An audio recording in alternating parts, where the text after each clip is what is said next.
que ha nacido, porque su estrella hemos visto en el oriente y venimos a adorarle. Oyendo esto, el rey Herodes se turbó y toda Jerusalén con él. Y convocados todos los principales sacerdotes y los escribas del pueblo, les preguntó dónde había de nacer el Cristo. Versículo 5. Ellos le dijeron: en Belén de Judea, porque así está escrito por el profeta. Dicho sea de paso, el profeta Miqueas. Y tú, Belén de la tierra de Judá, no eres la más pequeña entre los príncipes de Judá, porque de ti saldrá un guiador que apacentará a mi pueblo Israel. Entonces Herodes, llamando en secreto a los magos, indagó de ellos diligentemente el tiempo de la aparición de la estrella. Y enviándolos a Belén, dijo: id allá y averiguad con diligencia acerca del niño, y cuando lo halléis, hacédmelo saber, para que yo también vaya y le adore. Ellos, habiendo oído al rey, se fueron, y he aquí la estrella que habían visto en el oriente iba delante de ellos, hasta que llegando se detuvo sobre donde estaba el niño. Y al ver la estrella se regocijaron con muy grande gozo. Y al entrar en la casa vieron al niño con su madre María, y postrándose lo adoraron, y abriendo sus tesoros le ofrecieron presentes: oro, incienso y mirra. Pero siendo avisados por revelación en sueños que no volviesen a Herodes, regresaron a su tierra por otro camino. Amén. Todos los años leemos esta porción, más o menos por estas fechas. Creo que es bueno leerla para que estemos informados de todas las cosas previas y posteriores que ocurrieron durante el nacimiento del Mesías, de nuestro Señor Jesucristo. Hoy leí esta misma historia, pero en otra versión. Y en vez de aparecer la palabra magos, aparecía la palabra sabios. Nos dice la Biblia de dónde vinieron, pero no nos dice cuántos vinieron. Es curioso que la tradición, en las cabalgatas famosas, días antes de los reyes, siempre aparecen tres, que incluso hasta se han atrevido a ponerle nombre: Melchor, Gaspar y Baltasar. Iba a saltar. Dos blancos y uno moreno. ¿Os dais cuenta que yo he leído la porción y no dice cuántos eran, ni cómo se llamaban? Podían ser 3, o 10, o 5, o 4. Uno no, porque habla de magos, de sabios, por lo tanto mínimo 2. Pero la Biblia no da el dato de 3. ¿Y los nombres? Tampoco.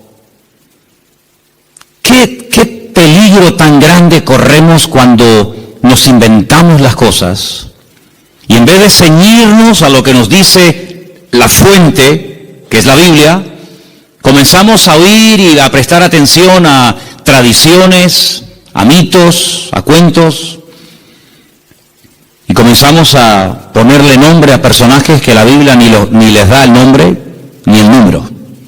¿De dónde viene entonces el tema de que eran 3? Bueno, todo esto tiene una explicación, no bíblica, pero la explicación que le han dado es que representan a los 3 continentes conocidos de aquel tiempo: Europa, Asia y África.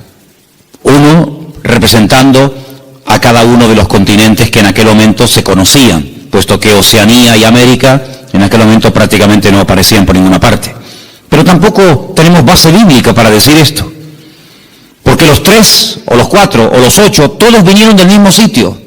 No vino uno de África, otro de Europa, otro de Asia, y allí se encontraron. No, venían juntos. Y venían los 3 juntos con un propósito. Y vinieron todos dirigidos de la misma manera. No es que uno en África tuvo un sueño, otro en Europa tuvo una visión y se le presentó un ángel, y otro... No dice eso. Todos venían como un equipo, con un propósito, con una serie de presentes, de los cuales hablaremos ahora un poco, y vinieron de Oriente. Ahora, ¿de qué parte de Oriente? Tampoco con exactitud lo sabemos, porque si ustedes se centran en Israel, toda la geografía bíblica parte de Israel. Eso siempre tienen que tenerlo presente. Cuando habla del norte, pero del norte, ¿desde dónde? ¿Desde Madrid? ¿Desde Jerusalén? ¿Desde Roma? toda la geografía bíblica siempre parte de Jerusalén. Cuando se habla del norte, pues tienes que coger un mapa, meterte en Israel y decir, ¿qué país queda en el norte? ¿Qué país queda en el sur? Cuando habla del mar grande, ¿de cuál habla? ¿Del Caribe? ¿Del Pacífico? ¿Del Caspio? No, el mar grande es el que está más cerca de Israel, que es el mar Mediterráneo, el Mare Nostrum, que está al oeste.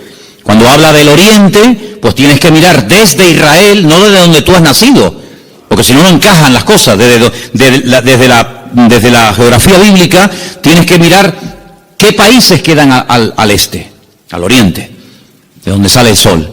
Bueno, hemos escuchado y hemos leído todo tipo de explicaciones, que si eran de la China, algunos dicen que venían de Babilonia, otros dicen que venían del Cáucaso, de tantos lugares, ¿verdad? Venían del este, venían del oriente.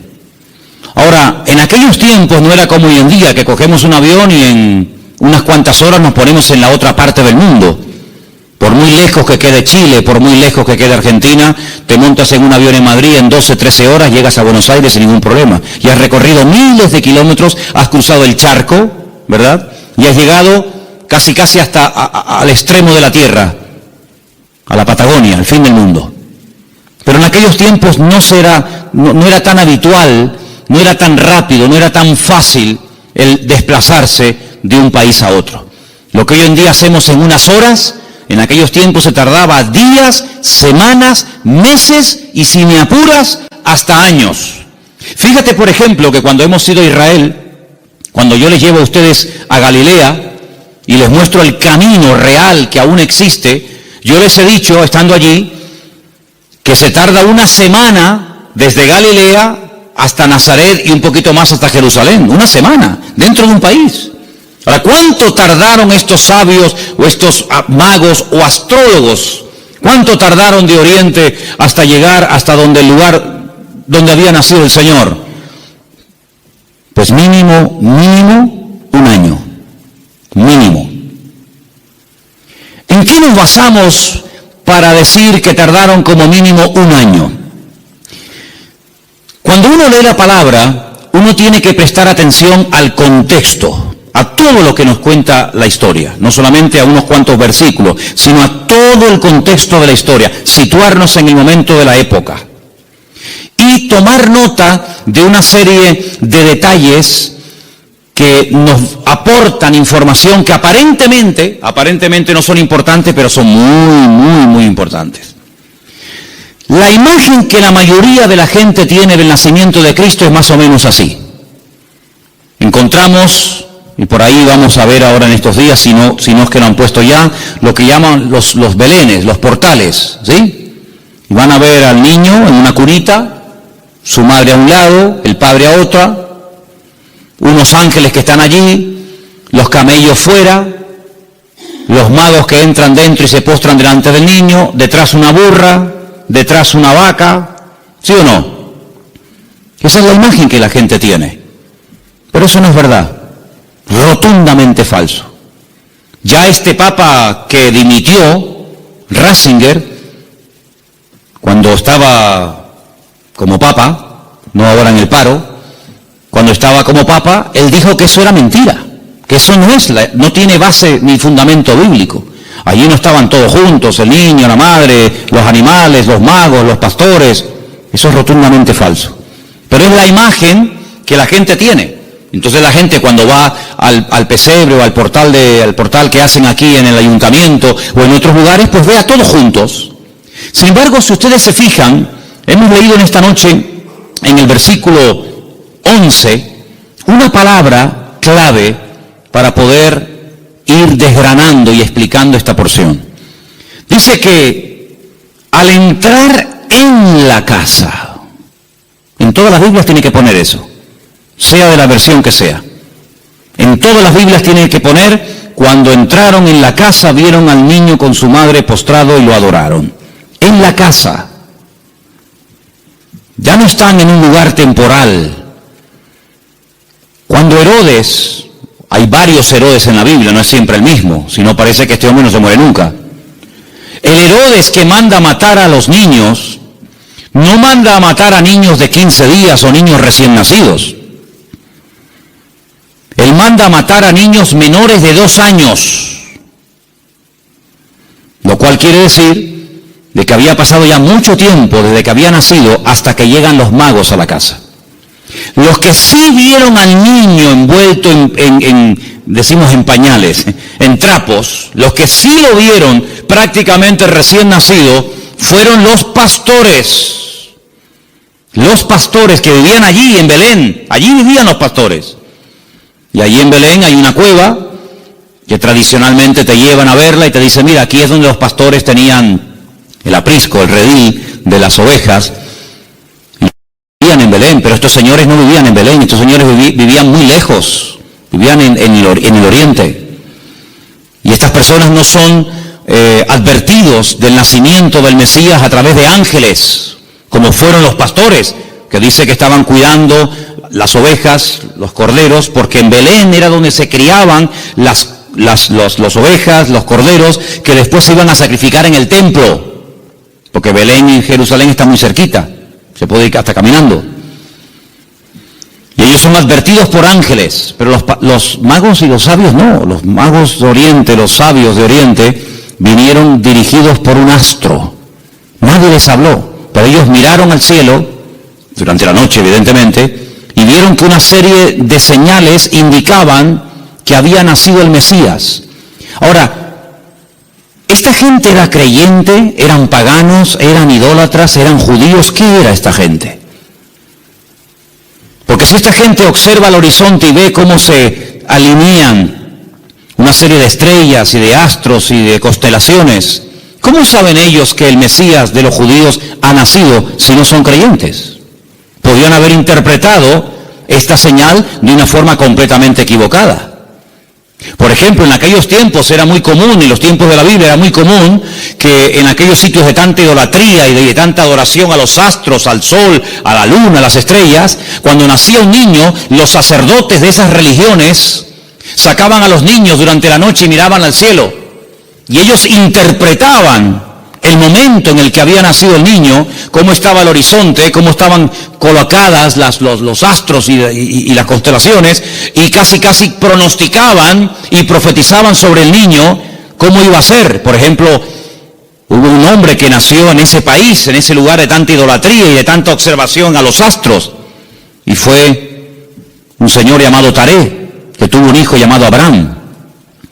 Y cuando le pusieron el nombre, seguramente interpretaron equivocadamente de los astros que este sería un hombre enaltecido y le marcaron su destino hasta que él huye de esa tierra y el Señor le dice, levanta la mirada a los cielos, cuenta las estrellas, porque lo que te han profetizado no es así. ¿Cuánta gente queda marcada por la visita a un mago, a un astrólogo, a un curandero o a un adivino, y alguien le dijo que su hija o su hijo, o su marido o su esposa o tú o no sé quién iba a pasar esto, esto y esto, y esa palabra falsa quedó ahí impregnada, pero como tú la has creído, a esa mentira tú la alimentas y le das fuerza, y el diablo se mueve en la mentira, el diablo se mueve en la ignorancia. Entonces te dice, no, es que tú vas a tener un niño, pero se va a morir a corta edad. Y tú crees en esa palabra y la compartes y no sé, y te agarras a ella y le estás dando ideas al diablo.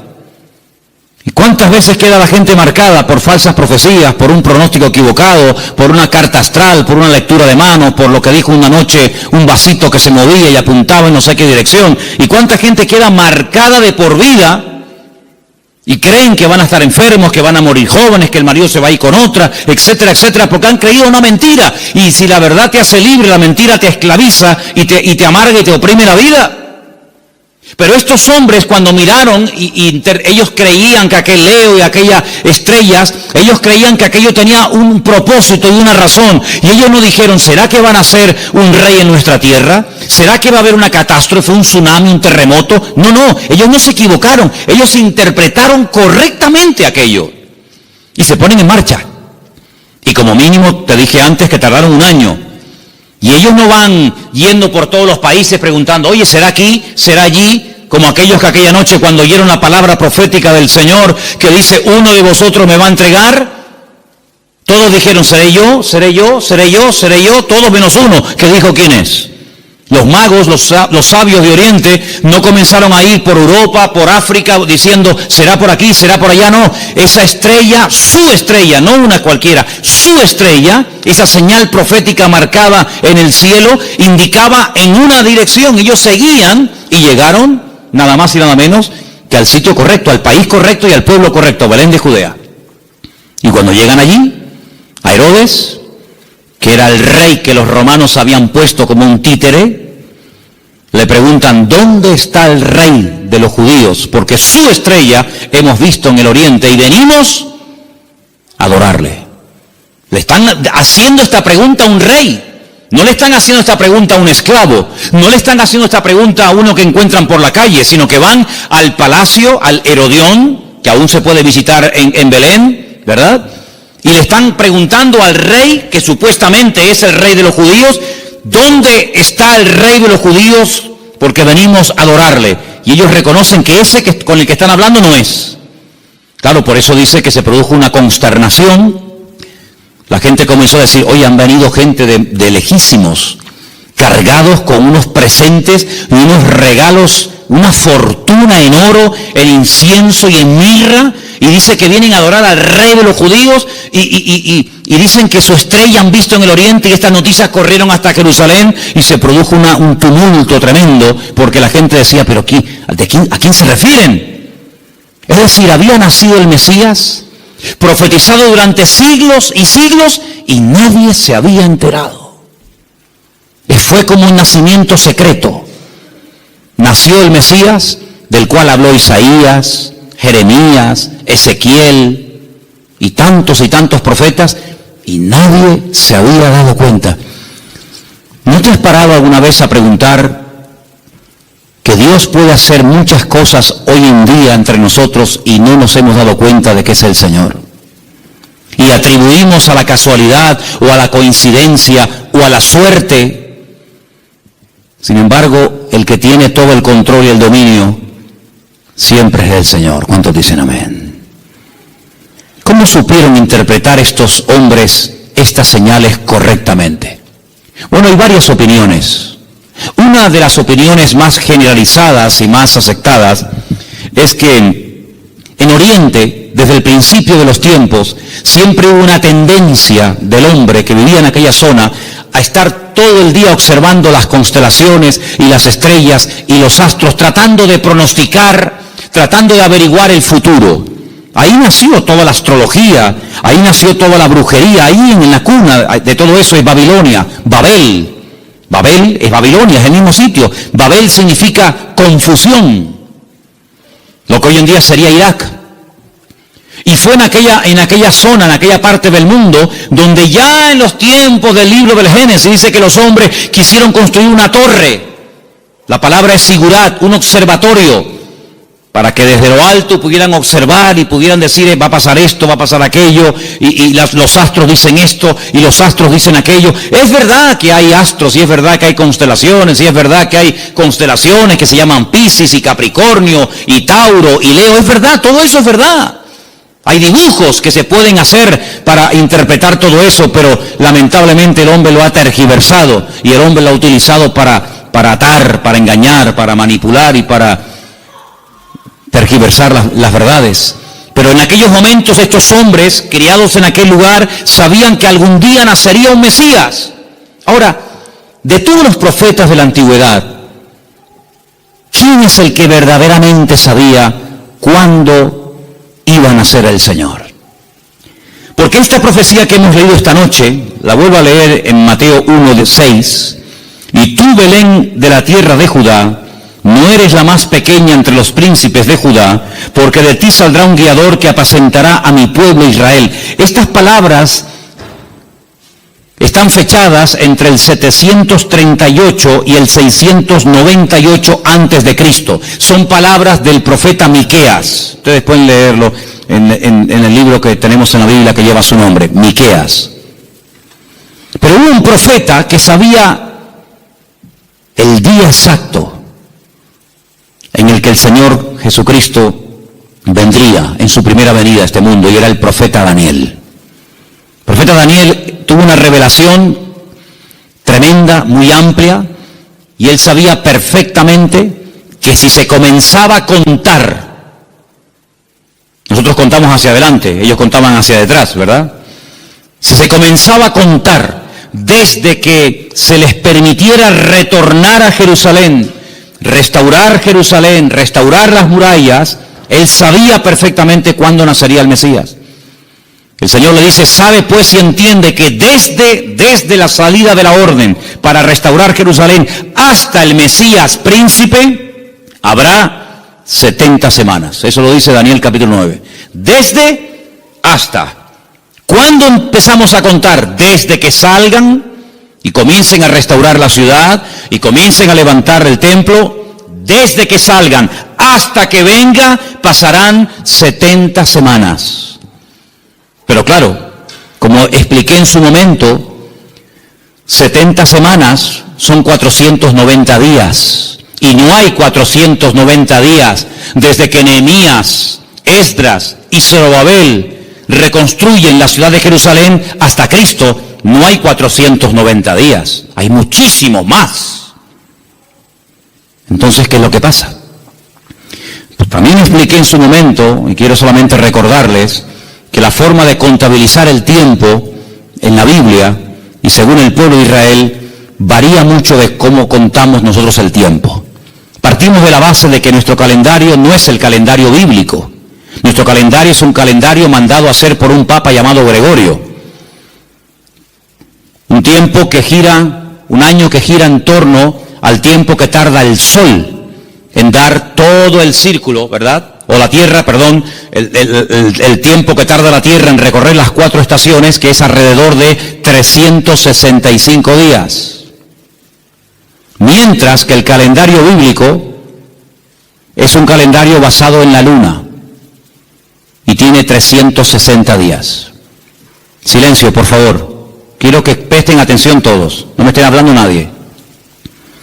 Si el calendario bíblico tiene 360 días y nuestro calendario tiene 365, aquí hay un problema. Nuestro calendario va aumentando más rápido de lo que va aumentando el tiempo bíblico. Tenemos más días para hacer un año que el calendario bíblico. El calendario bíblico es más corto. Primer problema. Segundo problema que tenemos. Nosotros contabilizamos el día a partir de las 12:01 de la noche. En la Biblia no se cuenta, estamos hoy a jueves, ¿verdad? ¿Hasta qué momento será jueves? Hasta las 12:01. Hasta las 12 de la noche es jueves. Y a las 12:01 automáticamente ya es viernes. En la Biblia, el día empieza con la caída del sol. Cuando se pone el sol y una mujer no tiene luz para enhebrar una aguja, y ya se pueden ver tres estrellas en el horizonte, y ya no hay luz suficiente para enhebrar una aguja, ahí empieza. Si en este momento en Israel, a las 4, 4:15, 4:30, como mucho de la tarde, ya es de noche, quiere decir que en Israel a las 4:30 de la noche ya es viernes, mientras que aquí todavía estamos en el día jueves. ¿Se dan cuenta la cantidad de desajustes que se producen? Cuando el hombre se sale de la palabra, cuando el hombre sale de la escritura, es un lío. Por eso después no encaja nada. Por eso muchas personas han intentado poner fechas y tal, y es un desastre, porque no se ciñen a la escritura. Todas las profecías, todas, absolutamente todas, las de la primera y las de la segunda venida de Cristo, todas están basadas en el calendario bíblico, no en el calendario gregoriano o cristiano, que es el que tenemos nosotros hoy en día. Según el calendario bíblico, estamos en el año 5777.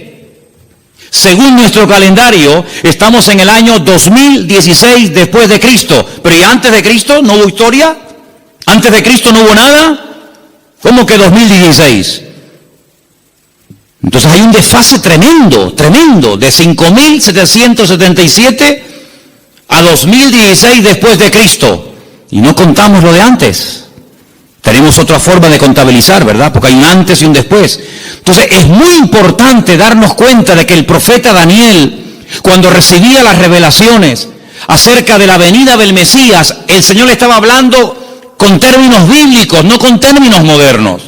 Y cuando el Señor le dice 70 semanas, Daniel, sabe pues y entiende, escucha esto, desde que salgáis hasta que venga el Mesías príncipe, pasarán 70 semanas, pero resulta de que en el pueblo de Israel y según la Biblia, y esto está demostrado en el libro de Levítico, las formas de contar los días y las semanas también son diferentes. ¿Por qué? Porque nosotros llamamos semanas a un grupo de 7 días.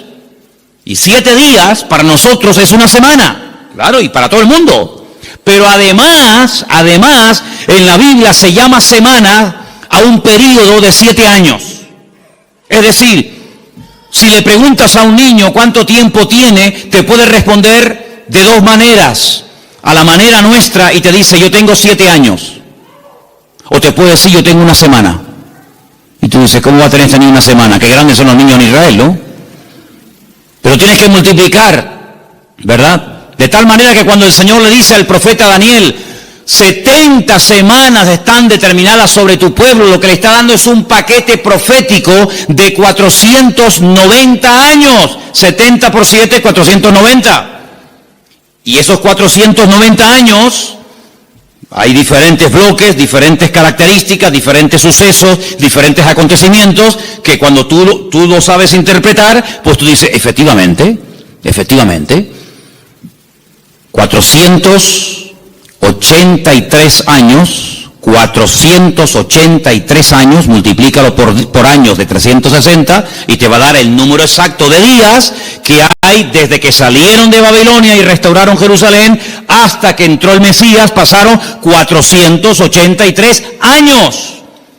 Pero dice, pero son 70 años, 70 semanas. Y la última semana, los últimos 7 años, son los famosos 7 años de la gran tribulación. Y todo encaja. La Biblia es matemática pura. Es la única ciencia exacta, las matemáticas. En todas partes del mundo, 2 y 2 son 4. En todas partes del mundo. Por encima del Ecuador y por debajo del Ecuador, 2 y 2 son 4. En todas partes del mundo. Es una ciencia exacta, ¿verdad? No se puede cuestionar. No es que aquí 2 y 2 son 4, allí son 3 y medio, allí son 8. No, en todas partes es igual. Y el Señor usa la matemática de Él, el tiempo de Él, el calendario de Él, para preparar a los pueblos, para preparar a las naciones, para preparar a su pueblo, para que aquel día no nos sorprendan las cosas como ladrón en la noche. Entonces estos hombres seguramente tenían la información que tenía el profeta Daniel. Y junto con la información del profeta Daniel y la observación meticulosa de los astros y de las estrellas, automáticamente dijeron, el tiempo se ha cumplido. El tiempo se ha cumplido del nacimiento del Mesías. Y ellos se ponen en marcha. Y cuando llegan, pues ya el niño no es un niño recién nacido. Ya el niño no está en un pesebre. El niño está en una casa. El niño está en una casa. Es interesante notar que en el pesebre estaba José y María, pero en la casa está solamente María, ya no está José. Y estos detalles es importante darse cuenta, porque son los detalles que nos van a ayudar a tener toda la información, todas las piezas del puzzle, y vamos a poder decir, amigo, los que vieron al niño recién nacido fueron los pastores. Y los magos o los sabios de Oriente, cuando vinieron, no vieron a un niño recién nacido. Vieron a un niño de 1 año, año y medio, máximo 2 años. Y es muy diferente.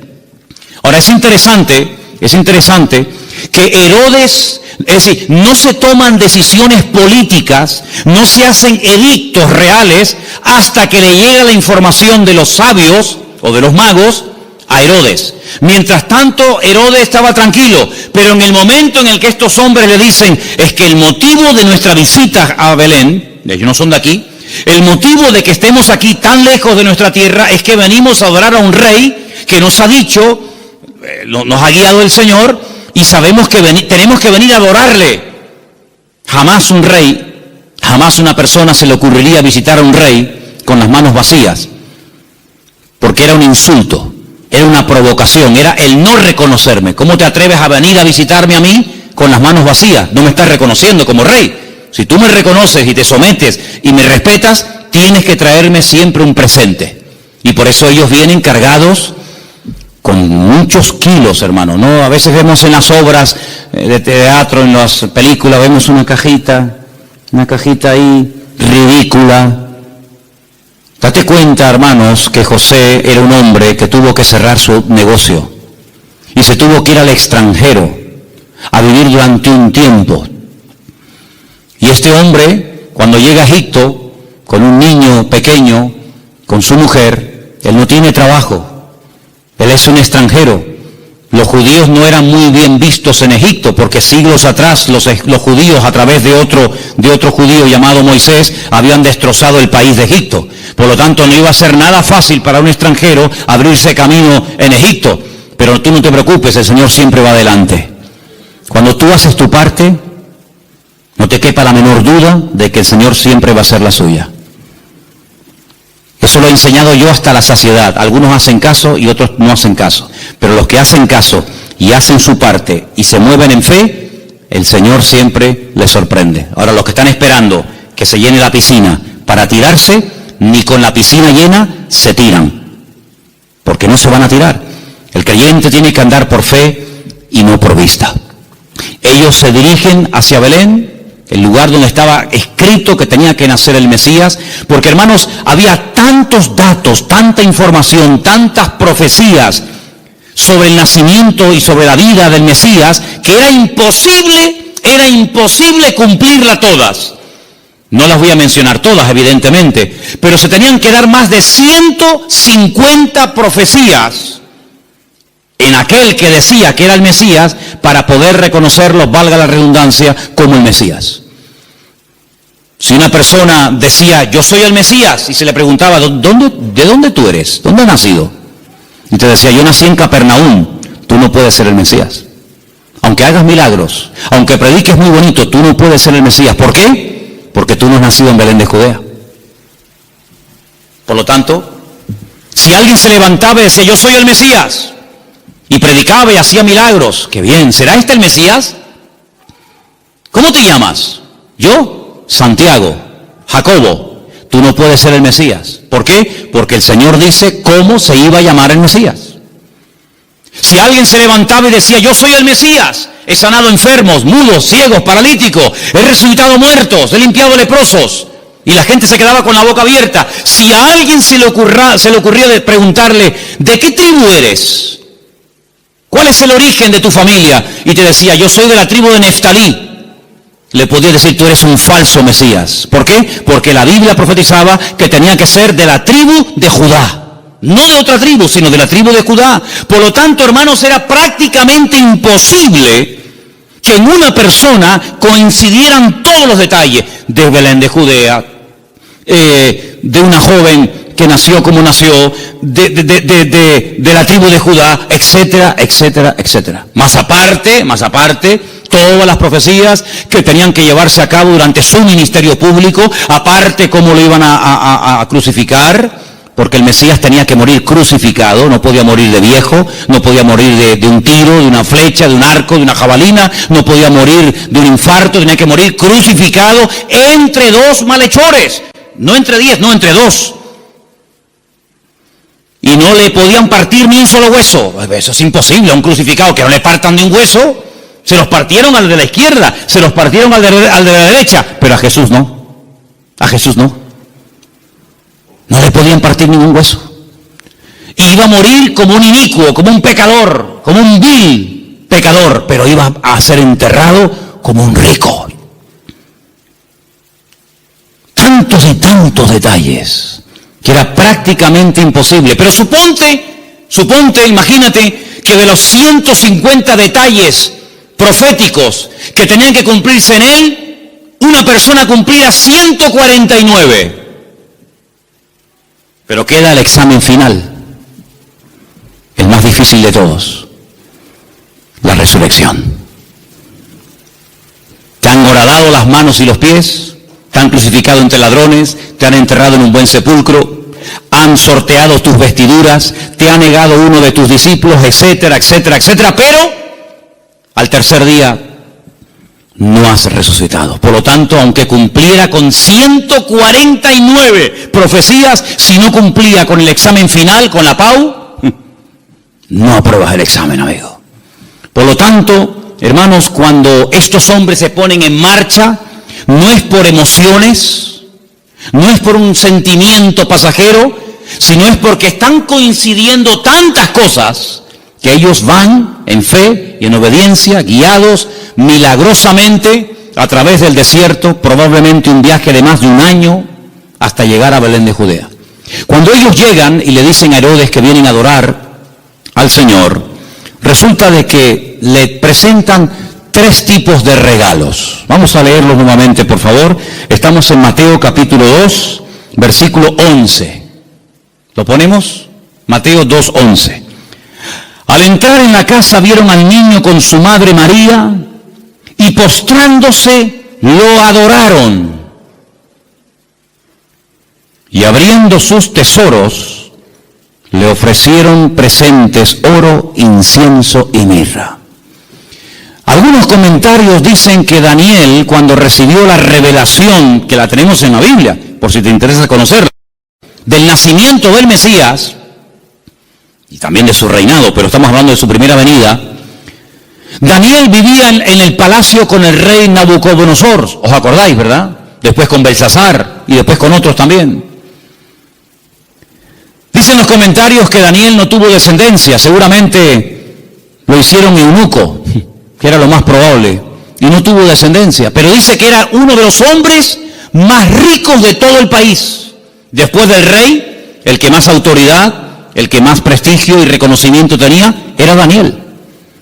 Así de claro, igual que José en Egipto, que después de Faraón el que mandaba era José. Casi podríamos decir que mandaba más José que Faraón. Toda esa fortuna, toda esa riqueza no se la quedaron sus hijos, porque repito, no tuvo. Y algunos dicen que puede ser que estos sabios, guiados como ya hemos dicho, milagrosamente, llegaron hasta Belén y esta fortuna, porque no es una cajita así, es una fortuna en oro, en incienso y en mirra, que a lo mejor tú dices, bueno, yo de las 3 cosas me quedo con el oro. Y el incienso y la mirra, bueno, vamos a ver, todo lo que la Biblia relata, todo lo que ocurre en la palabra de Dios, todo tiene una razón de ser, ¿sí o no? No hay nada casual. ¿Por qué la Biblia dice que eran 153 peces los que pescaron? ¿Ah? ¿Por qué dice la Biblia que comieron 5.000 hombres? ¿Por qué dice la Biblia que le regalaron oro, incienso y mirra? ¿Qué más da? Le hicieron presentes, le hicieron regalos. ¿Y qué más da? No.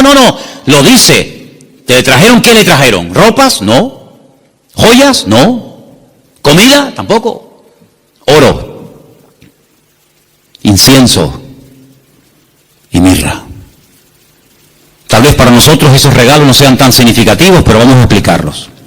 En estos 3 regalos, nosotros podemos ver, en cierto sentido, el reconocimiento de ese triple ministerio que el Señor Jesucristo llevaría a cabo durante su vida.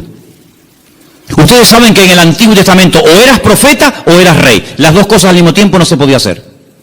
Muy rara vez, por ejemplo, David, a veces profetizaba, pero David no pasó a la historia por ser un profeta, aunque a veces profetizaba. Pero uno conoce a David como el rey de Israel, no como un profeta. Sin embargo, a Isaías lo conocemos como un profeta. Sin embargo, en la figura de Cristo, en la figura del Mesías, se iban a dar 3 características únicas de él: rey, profeta y sacerdote. Rey, profeta y sacerdote. El oro representa en cierto sentido la realeza del Señor Jesucristo, porque Él es el Rey de Reyes y Señor de Señores. Nadie dijo amén, pero lo es. Él es el Rey de Reyes y el Señor de los Señores. Nació como rey, lo crucificaron diciendo que era un rey y volverá a este mundo como un rey. Cuando nació dijeron, hemos venido a adorar al rey de los judíos. Era un niño, 1 año y medio, 2 años, pero era un rey.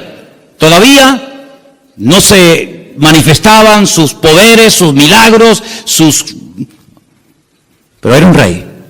Cuando murió en una cruz, él no lo dijo, pero Pilato dijo, quiero que le pongan encima de la cruz un título, una placa donde pongan 3 idiomas para que todo el mundo lo entienda, en latín, en hebreo y en griego, quiero que pongan, este es el rey de los judíos. Es increíble. Cuando Pilato le dice, pero tú eres un rey, ¿sí o no? Y dice, yo para esto he venido a este mundo. Pasa que todo tiene su momento y todo tiene su lugar. Cuando oramos en el Padre Nuestro, lo leemos o lo mencionamos, hay una parte que recordamos que Él es rey. Cuando decimos, venga tu reino, y no hay reino sin rey, y no hay rey sin reino. Por lo tanto, Él es un rey. Y en ese presente del oro, moneda internacional, dicho sea de paso, porque con oro puedes ir a cualquier parte del mundo, se reconoce que Él era un rey. De hecho, ellos dicen, venimos a adorar a un rey. Pequeño, pero al fin y al cabo rey. Luego resulta de que el Señor Jesucristo era profeta, era la voz del Padre, era el que anunciaba las buenas nuevas de salvación a los quebrantados de corazón, a los ciegos, a los prisioneros, a los pobres. Él proclamaba el mensaje, era un profeta. Y ahí lo vemos, hermanos, como la mirra. La mirra era lo que se utilizaba, ¿verdad?, en los ungüentos para ungir a las personas. Y con ese elemento de la mirra, vemos que se le reconoce su ministerio profético. ¿Cuántas veces profetizó el Señor, ¿Recuerdan alguna profecía que dijo el Señor? Yo recuerdo muchas. Por ejemplo, una muy sencilla, pero que se cumplió literalmente. En una mesa, se queda mirando a todos y les dice, ¿sabéis una cosa? Esta noche, uno de ustedes me va a traicionar. ¿Cómo? ¿Nosotros? Eso no puede ser. Estos somos tus discípulos. Lo hemos dejado todo para estar contigo. Pero Él profetizó. Eso es una palabra profética. No se había cumplido. Uno de vosotros me va a traicionar. Uno de vosotros me va a negar. Y se cumplió literalmente. Aunque el que lo iba a hacer dijo, no. Aunque todos te abandonen, yo nunca te abandonaré. Y resulta que el que más habla es el que es. Ay, amigo. Yo recuerdo una profecía que dijo el Señor, muy larga, por cierto, la tenemos enterita en Mateo 24. En los últimos tiempos se levantará nación contra nación y reino contra reino, y la maldad se multiplicará, pero el que persevere hasta el fin será salvo. Estamos viendo cómo la maldad se ha disparado de una forma increíble, hermanos, increíble. Raro es el día que usted no ponga la televisión a la hora de las noticias y no oiga tragedias y tragedias y tragedias y más tragedias. Si no es en Alemania, es en Francia. Si no, en Siria. Si no, en Jordania. Si no, en Grecia. Siempre por todos los lados. Hablábamos de Sodoma y Gomorra. Pero ¿cuántas ciudades hoy en día han ganado en maldad a Sodoma y Gomorra? Antes había una Sodoma, antes había una Gomorra. Ahora hay miles de Sodomas y de Gomorras. Miles. La maldad se va a multiplicar. Falsas doctrinas, falsas enseñanzas, terremotos, pestes. Hermano, ¿cuántas palabras dio el Señor?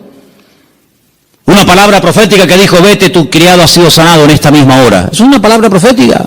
Estaba allí, pero cuando llega, estaba sanado. Y dice, ¿a qué hora fue sanado? Y dice, a tal hora. Y dice, a esa hora fue cuando Él me dijo que iba a ser sanado. Profeta fidedigno, siempre anunciando la verdad.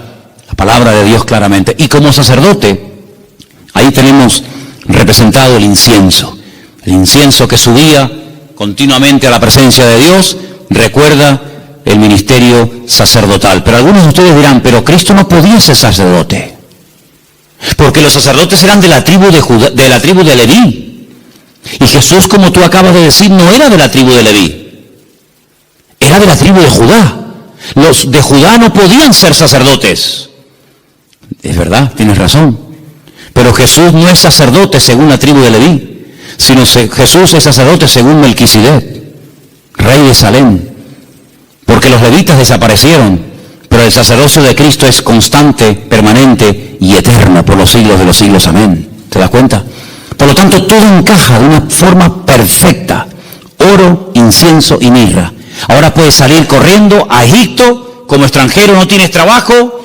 Nadie te va a abrir las puertas, pero tú no te preocupes. El hombre te cerrará las puertas, pero Dios que va delante de ti te abrirá todas. ¿Cuántos dicen amén? Esa es la confianza. Y José no cuestionó, José no dijo, bueno, pero esto es una locura, esto es un disparate, y yo cómo voy a cerrar mi negocio y mis herramientas, y yo me dedico a esto y ahora voy a Egipto, y qué hago yo allí, no hablo el idioma, no me conoce nadie, no tengo clientes. No importa, Cuando el Señor te dirija a hacer algo, no tengas miedo. Dice la Biblia que el que pone su mano en el arado y mira atrás, el surco le sale torcido y no sirve. Pero nosotros no andamos por emociones, por sentimientos. Y lo dije una vez, lo que está claro en la palabra, no busque confirmación. Hay gente, no, es que yo quiero ver lo que Dios me dice, que ya te lo dijo. Tú no tienes que orar para ver si es la voluntad de Dios invitar al domingo al culto al vecino. ¿Qué quieres? ¿Molestar a Gabriel con todo lo ocupado que está para que venga a ti a decirte, sí, vete al vecino a hablarle de mí, cuando la Biblia dice, id por todo el mundo y predicar el evangelio a toda criatura? Lo escrito no necesita confirmación. Los que siempre buscan confirmación son los que dudan, los que no se terminan de fiar, los cobardes como Gedeón, que ponía una prueba y vamos a poner otra, y vamos a poner otra. ¿Cuántas pruebas queremos? Por lo tanto, hermanos, la visita de esta gente fue algo realmente increíble, algo tremendo. Pero, al mismo tiempo, tengo que decir que Herodes le dio un encargo. Herodes le dijo, bueno, pues díganme dónde está exactamente, para que yo después vaya y también le adore juntamente con ustedes. Estaba mintiendo, estaba diciendo mentiras. Nunca fue a adorarlo, al contrario. Vamos a leerlo. Estamos en Mateo capítulo 2. Después que partieron ellos, he aquí un ángel del Señor se le apareció en sueños a José y le dijo, levántate, toma al niño y a su madre, huye a Egipto y permanece allá hasta que yo te lo diga, porque acontecerá que Herodes buscará al niño para matarlo. ¿Te das cuenta? Para matarlo. Le dijo a los sabios, no, yo quiero adorarle, pero es mentira, lo quiere matar, es falso. Y él despertando tomó de noche. Pues si el Señor me ha hablado, cuanto antes ponga la palabra en práctica, mejor. ¿Para qué esperar a mañana? De noche, me levanté. Se levantó de noche. Y dice, tomó al niño a su madre y se fue a Egipto. Y estuvo allá hasta la muerte de Herodes, para que se cumpliese lo dicho por el Señor por medio del profeta, cuando dijo, de Egipto llamé a mi hijo. Entonces Herodes, cuando se vio burlado por los magos, se enojó mucho y mandó matar a todos los niños menores de 2 años. Si el niño estaba recién nacido, no tiene ningún sentido promulgar un edicto real para matar a un niño de 1 año, año y medio, 2 años, no tiene sentido. Pero es que ya te vuelvo a repetir, el niño ya hacía mucho tiempo que había nacido. Pasa que los magos habían tardado mucho tiempo en llegar. Entonces dice que mandó a matar a los niños menores de 2 años que había en Belén y en todos los alrededores conforme al tiempo que había inquirido de los magos. Es curioso que cuando le interesaba tener una información se movía, pero cuando no quería cumplirla se hacía el loco, ¿no? Entonces se cumplió lo que fue dicho por el profeta Jeremías, otra palabra más cumplida. ¿Qué decía la palabra? Voz fue oída en Ramá, grande lamentación, lloro y gemido. Raquel, que llora a sus hijos y no quiso ser consolada porque perecieron. Pero después de la muerte de Herodes, aquí un ángel del Señor le apareció en sueños a José en Egipto y le dijo, levántate, toma al niño y a su madre y vete a la tierra de Israel, porque han muerto los que procuran la muerte del niño. ¿Cómo iba a saber José en Egipto sin WhatsApp, sin Facebook, sin ordenador, sin nada, que ya puedo volver a casa? ¿Cómo lo puedo saber? Toda la información que necesitamos saber la sabe el Señor. Y cuando el Señor te diga, vuelve otra vez, fíjate, porque el Señor sabe perfectamente que el de la muerte de Herodes ha llegado. Era un hombre que se dejaba, se habla mucho de María, pero la verdad que este hombre era un hombre increíble, un hombre extraordinario, un hombre obediente, un hombre sumiso, un hombre que no cuestiona, no es un hombre lleno de dudas, sino es un hombre que se deja guiar de una forma tremenda. Ellos, habiendo oído que estamos en el versículo 21, ¿verdad? Entonces él se levantó, tomó al niño, a su madre y vino a la tierra de Israel. Pero oyendo que Arquelao reinaba en Judea, en lugar de Herodes, su padre, tuvo temor de ir allá. Pero avisado por revelación en sueños, se fue a la región de Galilea, vino arriba al norte. Y vino y habitó en la ciudad que se llama Nazaret, para que se cumpliese lo que fue dicho por los profetas, que había de ser llamado Nazareno. Es que todo se cumple, es que no hay ni un detalle que tú digas, oye, es que todo, absolutamente todo, el que se vaya a Egipto, el que vuelva, el que justamente se vaya a vivir a Nazaret, el que es que todo, absolutamente todo. Por eso Mateo es tan detallista con estos datos, porque él está intentando convencer a los judíos que van a ser los que van a leer su evangelio. Él está intentando abrirles los ojos y evangelizarlos a través de este evangelio y mostrarles que no era nada casual, sino que todo estaba cumpliéndose literalmente al pie de la letra. Y todo era para que se cumpliera lo dicho por el profeta, para que se cumpliera lo que profetizó el Señor, para que se cumpliera. Esa es la base del Evangelio de Mateo, el cumplimiento de las palabras proféticas dichas siglos antes de que naciera el Mesías. Ahora, si saltamos un momentito, y quiero leerlo rápidamente, en Lucas, capítulo 2, hemos leído Mateo 2, en Lucas capítulo 2, dice en el versículo 8, que había pastores en la misma región que velaban y guardaban las vigilias de la noche sobre su rebaño. Y aquí se les presentó un ángel del Señor, y la gloria del Señor los rodeó de resplandor. Tuvieron gran temor, pero el ángel les dijo: no temáis, porque aquí os doy nuevas de gran gozo, que será para todo el pueblo, que os ha nacido hoy, no ayer, no hace una semana, hoy os ha nacido en la ciudad de David. ¿Cuál es la ciudad de David? Belén. Si David también era de Belén, era de allí. Un Salvador que es Cristo.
Thank you.